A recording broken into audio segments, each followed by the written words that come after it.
Good evening and welcome back to 29 News Streaming. Live in the newsroom, I'm Isla Miyabi, and thank you so much for joining me for tonight's edition of Your Day in News, where we recap the top stories of the day.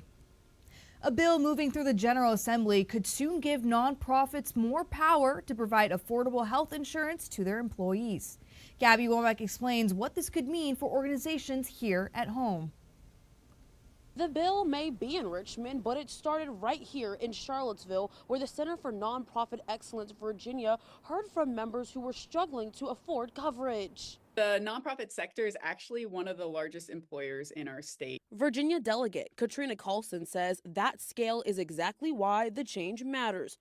Under the law now, only certain nonprofit classifications can act as sponsoring associations for group health plans.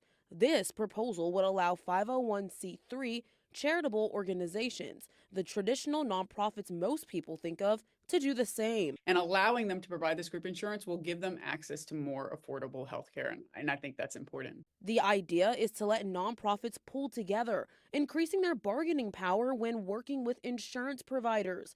The measure cleared the House Labor and Commerce Subcommittee unanimously.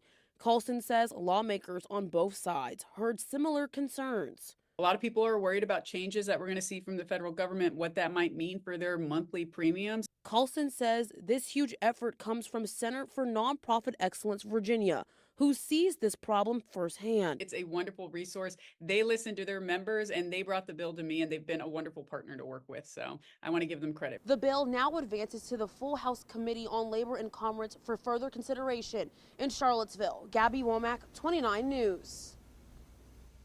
UVA men's and women's lacrosse will host two special games tomorrow on grounds.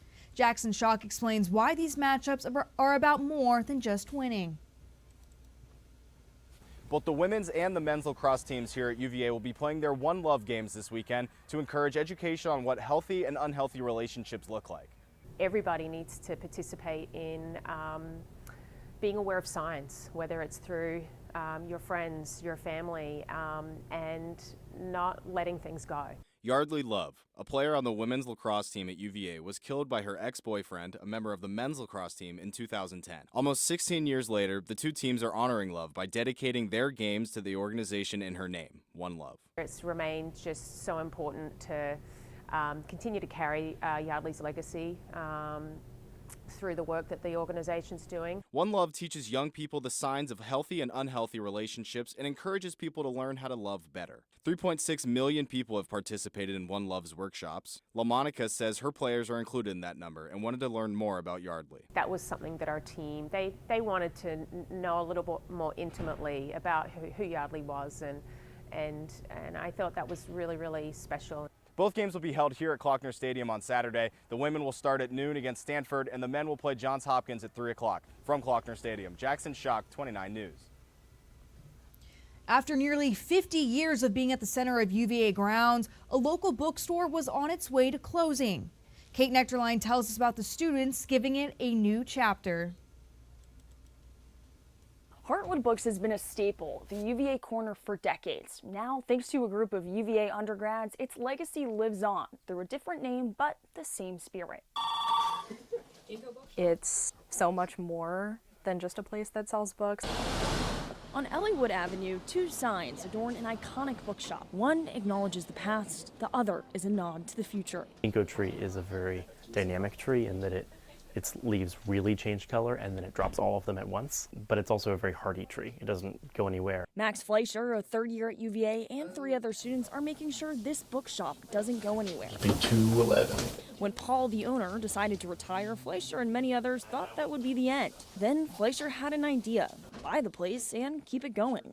The first time I suggested it, he said no and called it ridiculous, because it was. I mean, it really was. Eventually, Paul came around, but Fleischer knew he'd need help. That's where Molly Knipe, Margot Ross, and Miles Miskell come in. And I was like, that's the most insane idea I've ever heard. How can I get involved? It was a scramble to get Ginkgo officially open back in January. So I had like a couple thousand books in my bedroom just waiting to come into the shop when we opened. A lot of collaboration.